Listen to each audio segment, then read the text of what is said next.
One Palestinian has been killed in Gaza by Israeli firing and another has been wounded as per reports. This comes amid an ongoing ceasefire between Israel and Hamas. Russian Foreign Minister Sergei Lavrov has stated that work is underway on Putin's order to prepare proposals for the possibility of a Russian nuclear test. The order is in response to US President Donald Trump's surprise announcement last week that the US would resume testing. Russia launched a barrage of drones and missiles in an overnight attack on Ukraine. The strikes have claimed 3 lives and have damaged key energy infrastructure facilities.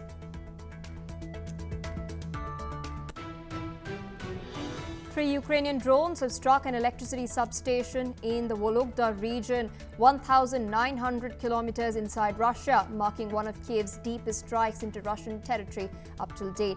This comes after Russia's overnight onslaught. US airlines and travelers slogged through a second day of flight cuts across the country amid US government shutdown. The Federal Aviation Administration instructed airlines to cut 4% of flights at 40 major airports. The third round of peace talks between Pakistan and Afghanistan have ended without any agreement on tackling cross-border terror. Both sides are trading blame for the collapse of negotiations.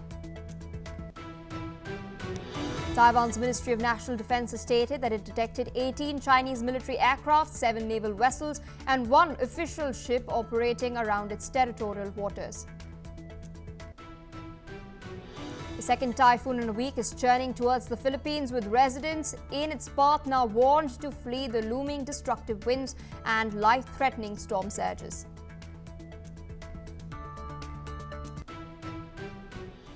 Well, viewers, those were, of course, the headlines that we were tracking. Meanwhile, we're now learning that one Palestinian has been killed in Gaza by Israeli firing as a fragile ceasefire holds between Hamas and Israel. Now, according to the Gazan medical officials, one person who died was killed by Israeli firing in east of Bureij refugee camp in the central Gaza Strip. The US brokered Gaza truce, which left issues like the disarmament of Hamas and a timeline for Israeli withdrawal from Gaza unresolved, has been tested by periodic violence since coming into force on the 10th of October. Meanwhile, the United Nations has urged restraint, warning that even small outbreaks of violence could reignite a wider conflict where tens of thousands remain displaced and rebuilding efforts have barely commenced.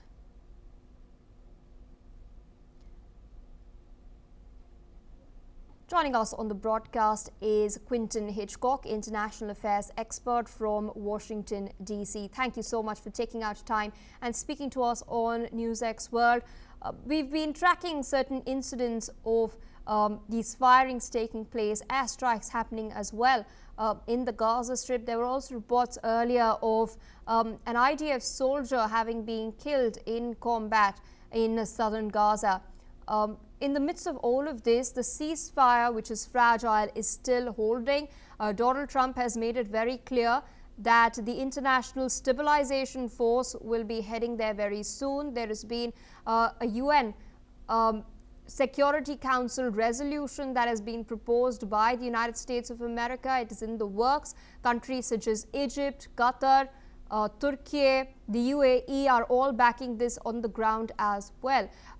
In your assessment, what can we expect in the coming months as far as Gaza is concerned? We do know that the first round has been relatively successful so far, with hostage prisoner exchanges taking place. But there are larger questions such as the disarmament of Hamas and the withdrawal of Israeli forces, which still lie in limbo. Well, I think there's 2 major contributors. I think one, we need to remember that there's quite a bit of political implications to this. Let's not forget what happened, 5 days ago with Democrats in this country basically sweeping victories all across the country in their elections. So voters in America are going to drive what the president decides to do, and I think he realizes that this is an area of vulnerability.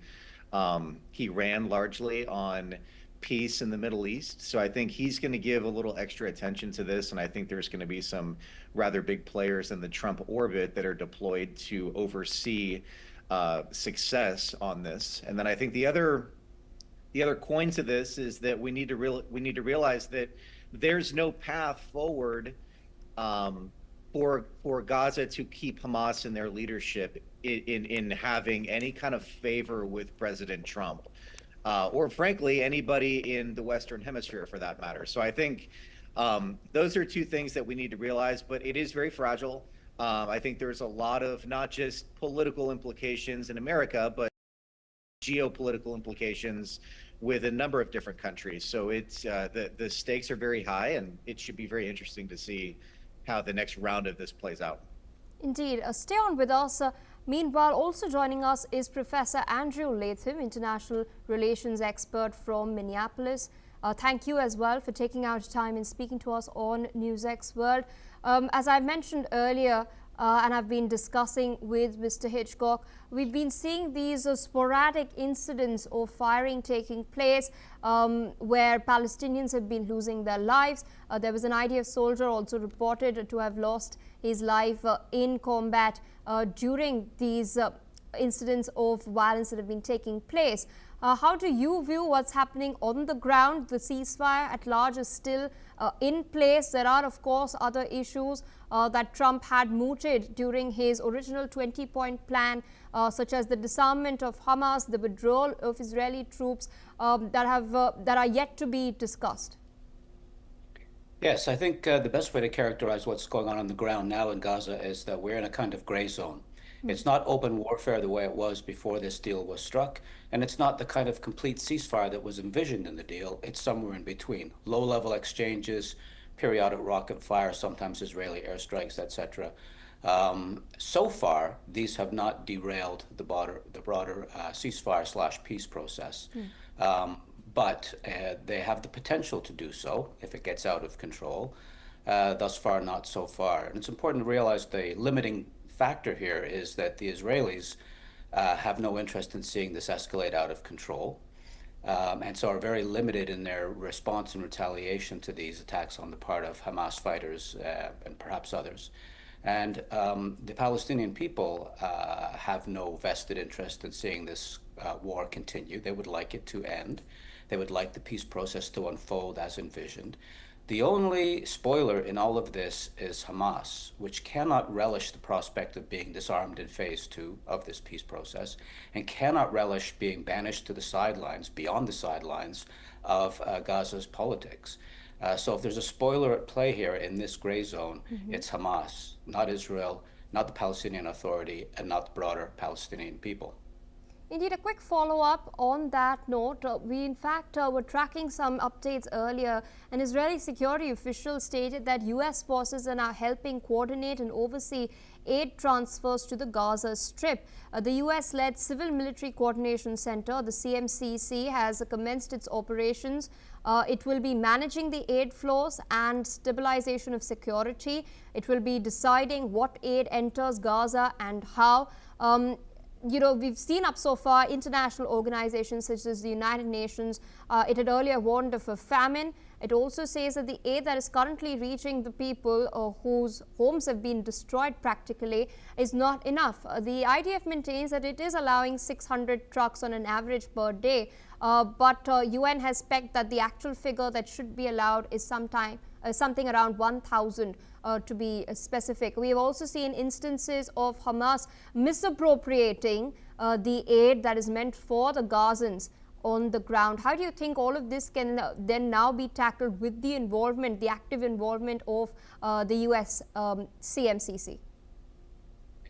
Well, some of the impediments to the delivery of aid are beyond the control of the United States. The infrastructure, roads, bridges, etc., is destroyed to a large degree. That makes it difficult to deliver aid.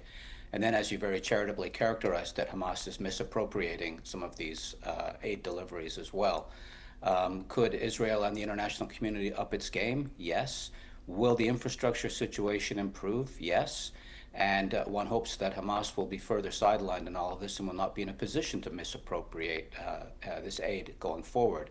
If those three things come into play, then the crisis the humanitarian crisis being experienced by the Palestinian people in the Gaza Strip might be mitigated to some extent, or will be mitigated to some extent. But it remains to be seen just how quickly, if at all, those three elements, those three ingredients can be added to the mix. America's commitment is beyond doubt, and America's ability to quarterback this, to use an Americanism, is, I think, also beyond doubt. Indeed. Requesting you to stay on with us as we're tracking further updates. Viewers, news coming in from Europe. Russian Foreign Minister Sergei Lavrov has stated that work is underway on President Vladimir Putin's order last week to prepare proposals for a possible Russian nuclear test. Lavrov has also stated that Russia had received no clarification from the United States regarding President Donald Trump's order for the US military to resume nuclear tests. Russia-US relations, viewers, have deteriorated sharply in the past few weeks as Trump has been frustrated with a lack of progress towards ending the war in Ukraine.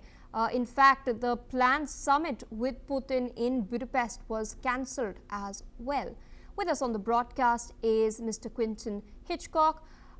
Interesting update coming in from Russia. We'd seen a statement by Vladimir Putin just a while back where he had emphasized, while directing his officials to prepare for nuclear tests, that if Washington goes ahead in the aftermath of Trump's announcement and conducts nuclear tests, as in testing of the warheads itself, the explosive bombs, Russia would do so as well. We've only up until now, in this century at least, seen only one nuclear bomb being actively tested, that too by North Korea.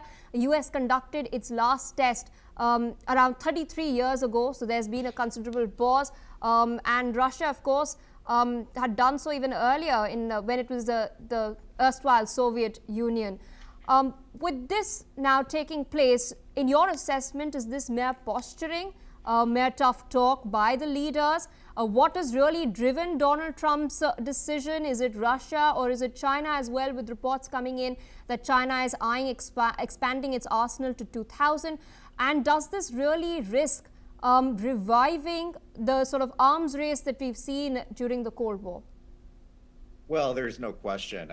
This is beyond dangerous rhetoric. I think, this is the kind of thing that could escalate out of control very quickly and very dangerously. Not to mention, you mentioned when the United States last tested a nuclear weapon. It's fitting because I'm in Dallas, Texas right now, and just the next state over is where we tested the very first nuclear weapon in American history.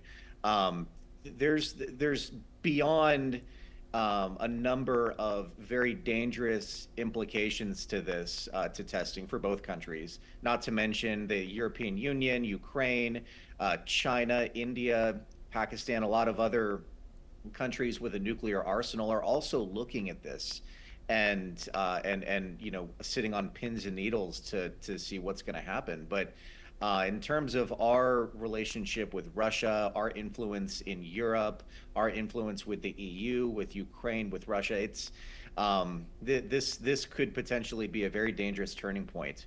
It's also interesting that not 72 hours ago, President Trump was in Miami speaking at the American Business Forum and made other contrary comments that China, Russia, the United States are working to denuclearize their arsenals. So I don't know what...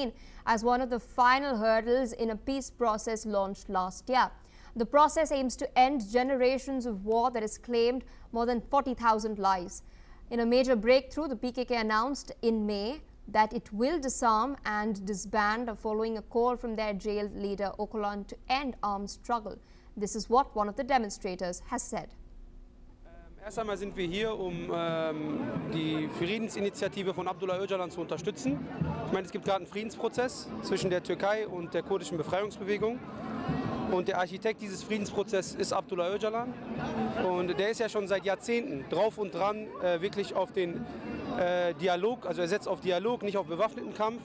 Und hat jetzt mit der Auflösung der PKK, beziehungsweise der kurdischen Befreiungsbewegung, also der militärische Arm, die HDP und all dazugehörige Parteien, die dazugehören, hat er den Aufruf gestartet, dass es zu einem Dialog kommen soll. Und wir sind heute hier, das zu unterstützen. With us on the broadcast is Professor Andrew Latham from Minneapolis. Now, Abdullah Öcalan has been imprisoned on the Imrali Island in the Sea of Marmara since February 1999. There have, of course, been certain concerns with regards to whether Turkey will, in fact, uphold its end of the bargain as far as normalizing the situation in terms of the aspiration of the Kurdish people are concerned or not. There are challenges, but could this process then send a sort of signal that the Turkish government is, of course, going to uphold its end of the bargain and sort of expedite the process of the PKK guerrilla fighters then returning back from northern Iran? Well, it has the possibility. The differences between the PKK and the Turkish government, especially under Erdogan's leadership, are at one level simply irreconcilable. Given his neo-Ottoman vision of Turkey's future, there is no way in the world in which President Erdogan is simply going to roll over and say, okay, the Kurdish people can carve a state partly out of Turkey, partly out of Syria. The Kurdish people were one of the very few people whose nationalist aspirations were not addressed after the First World War in the region. On the other hand, it's unclear to me that the Kurds have much, in the short term, yes, dialing down the violence and the tension. In the longer term, though, the Kurdish nationalist movement, as embodied in the PKK, simply wants an independent Kurdistan. And it's got to carve that out of existing countries, all of whom are going, if they can, are going to resist. In Syria, that's going to be very difficult, of course, because the Syrian government is barely functional. But the Turkish government is very functional. So I see this as maybe a détente moment, a relaxation of tensions, not a moment of ending the Cold War, sometimes very hot war, between Turkey and the Kurdish nationalist movement. All right, sir. With that, I would like to thank you for taking out time sharing your analysis of what is transpiring. Meanwhile, viewers, we're tracking further updates. The Chinese government has now stated that it is awaiting concrete actions from the Netherlands to resolve a dispute over chip maker Nexperia, which has caused shortages of the company's chips and threatened car production. China's Commerce Ministry has confirmed that it agreed to a Dutch request to send representatives to Beijing for talks on Nexperia, which is a Netherlands-based company owned by Chinese firm Wingtech. A spokesperson for the Netherlands Economic Affairs Ministry has stated that talks are ongoing and that the country will take appropriate constructive steps when needed, but has declined to, in fact, discuss all the issue up until now. China has, of course, been urging for quite a while for this particular case to be resolved. It's been urging and hoping for action from the Netherlands end to respond to this for quite a while. The Netherlands, in the meantime, has, of course, reiterated that it will be looking into this issue. In fact, China has announced that it would grant export exemptions to eligible enterprises, noted that Netherlands is responsible for the current disruption in the global semiconductor supply chain. China sees these actions that have been taken by the Dutch side as infringing upon the legitimate rights and interests of Chinese enterprises. Remember, the export ban has been imposed on chips being produced by the company's factories in China following the Netherlands' move on the 30th of September to take temporary control of Nexperia under a 1952 law that allows the Dutch government to block or reverse company decisions that could endanger national or European production at large. With us on the broadcast is Major General Sudhakarji, Senior Geopolitical Expert. Thank you so much for taking out time and speaking to us on NewsX World.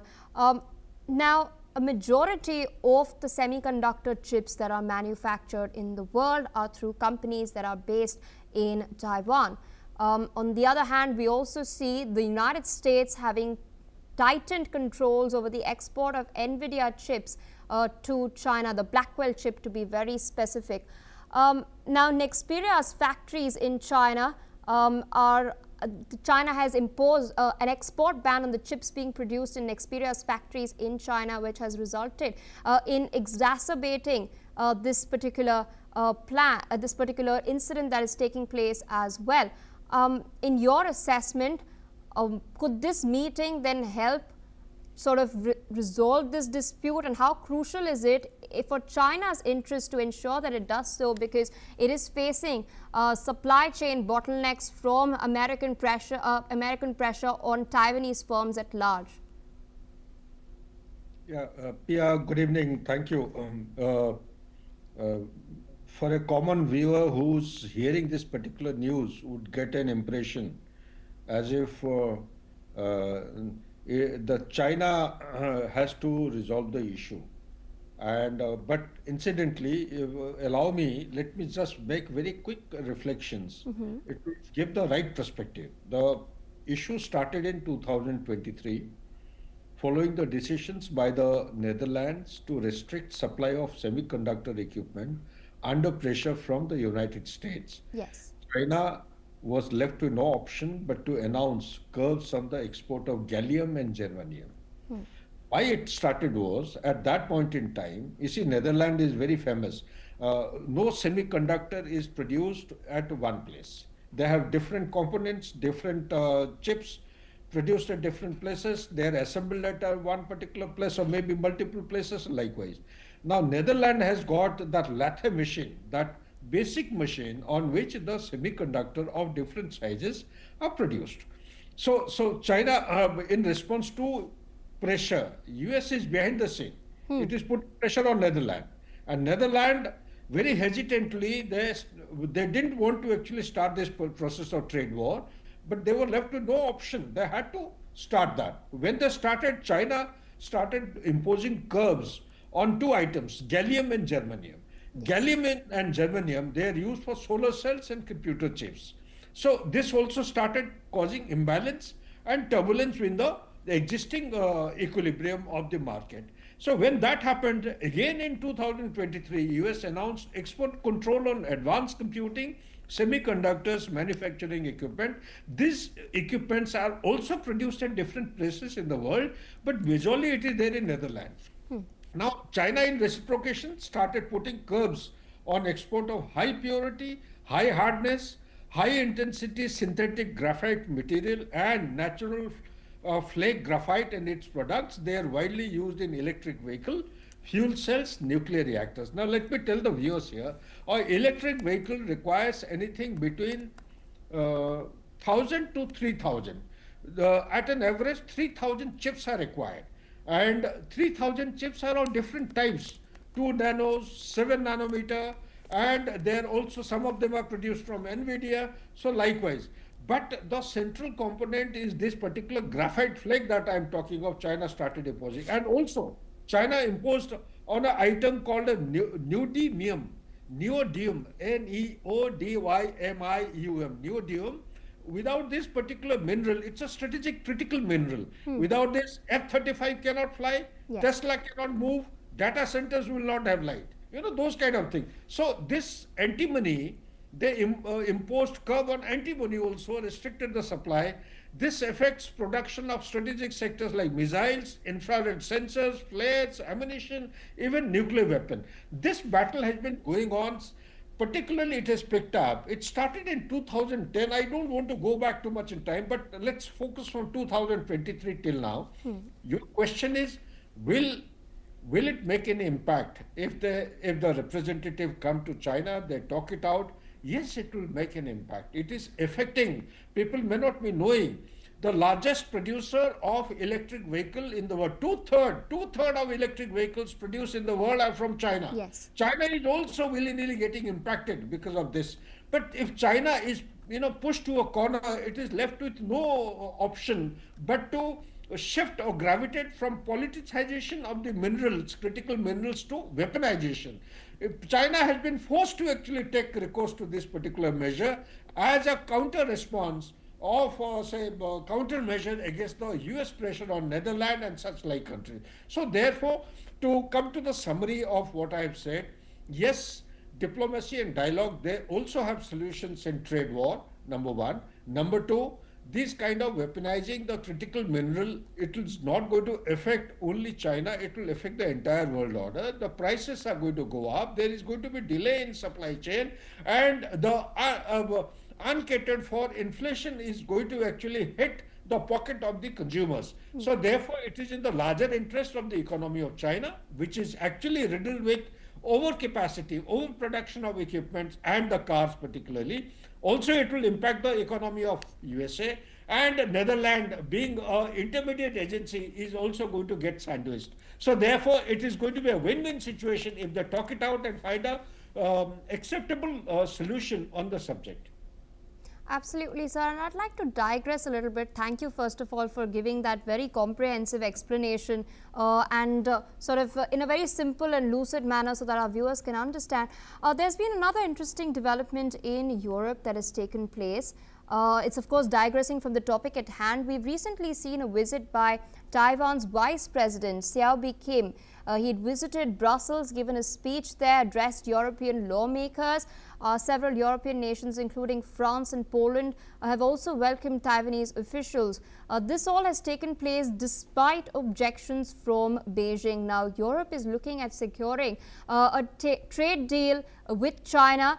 It's also buckled under US tariffs that are now threatening global supply chains at large. Do you think now this visit could cause some hiccups on that front? Certainly, certainly. You see, in geopolitics, as it is, the whole world is going through a churn. So much so, I don't see any recovery on a progressive path in near future. Why is it happening? What is happening? Why has Taiwan's vice president gone all the way to Brussels and trying to meet people? People, they need to understand. They need to understand because China, Taiwan, unfortunately, these are my assessment, Pia, kindly bear with me. Being a student of geopolitics, I keep trying to join the dots in a long-term perspective. Today, Taiwan, so far, till Donald Trump 2.0, we all know how Biden is to behave, and when he was questioned number of times, will US go with boots on ground to defend Taiwan? So he doesn't know what TRA 1979 is. Nobody has briefed him. Even if he was briefed, he doesn't connect things. He couldn't actually answer correctly. So number of occasions he went on to say that yes, US is going to go with boots on ground to defend Taiwan if it is attacked by China. No, the TRA 1979 is very, very clear. The central line of TRA 1979 as far as protecting Taiwan is concerned or providing support is a strategic ambiguity wherein boots on ground is not assured. It is said that in that particular agreement, if you see, there is a clause, it says, if peacefully they are able to assimilate or reunify Taiwan, then USA has got no problems. But the actual problem of USA is security related. Where is Taiwan located? Taiwan is on the first chain of island.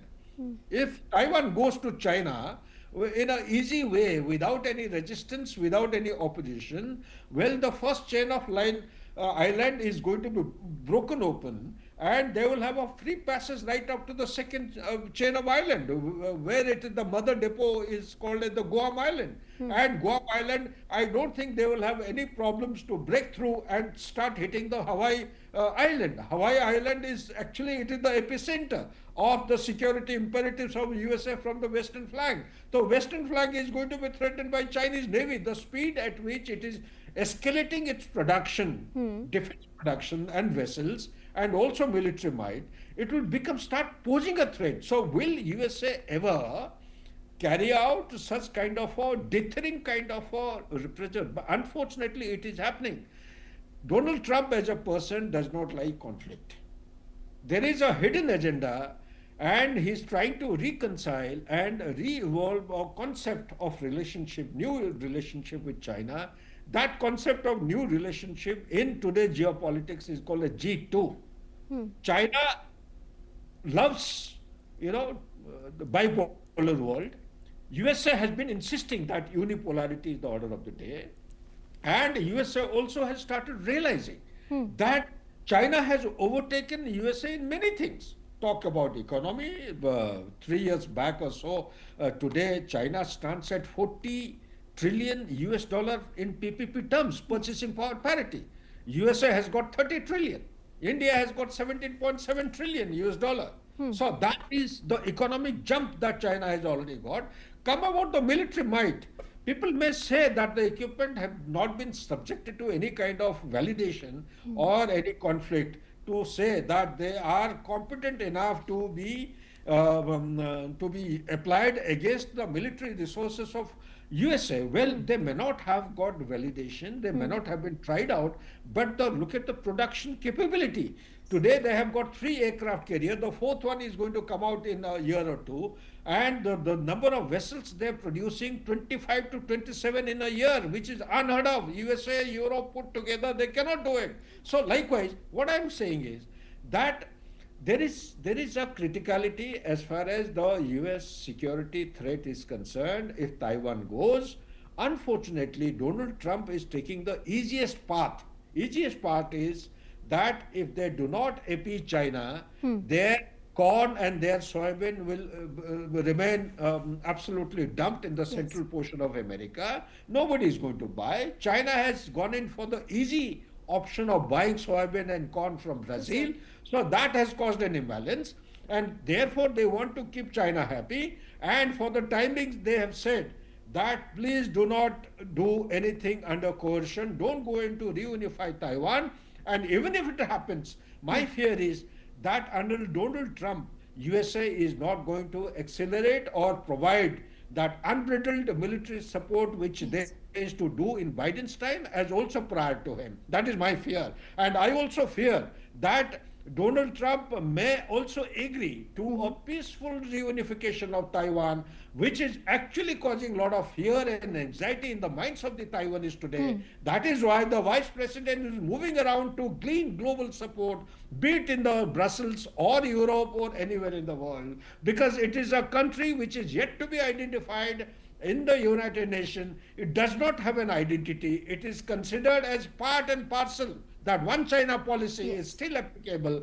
Therefore, there is a dichotomy, there is a dilemma in the response matrix of the US and also in the geopolitics. Hence, the leadership of Taiwan is moving left, right, and center to garner support so that in times of criticality, people come to its rescue. It is able to defend itself against China's threat. Indeed, you've pointed out of the moves that the Taiwanese leadership has been making. Interestingly, to add to your point finally, in fact, a Taiwanese delegation was also not allowed to fly over the United States of America, use US airspace while heading towards a Latin American country for a global summit as well. That's taken place recently as well. So that, of course, highlights the sort of divergent response of the United States of America towards Taiwan. Major General Sudhakarji, I'd like to thank you for taking out time, putting all of that into perspective for our viewers. On that note, viewers, we're tracking further updates. We're now learning that the Football Association of Ireland has stated that members of Irish soccer's governing body has voted overwhelmingly for its board to request that UEFA should immediately suspend the Israel Football Association from European competitions. A resolution passed by the FAI members cited alleged violations by Israel's Football Association of 2 provisions of UEFA statutes, its failure to implement and enforce an effective anti-racism policy, and the playing by Israeli clubs in occupied Palestinian territories without the consent of the Palestinian Football Association. The resolution, proposed by one of Ireland's leading clubs, Bohemian FC, which was backed by 74 votes and with 7 opposed and 2 abstentions. Well, viewers, this is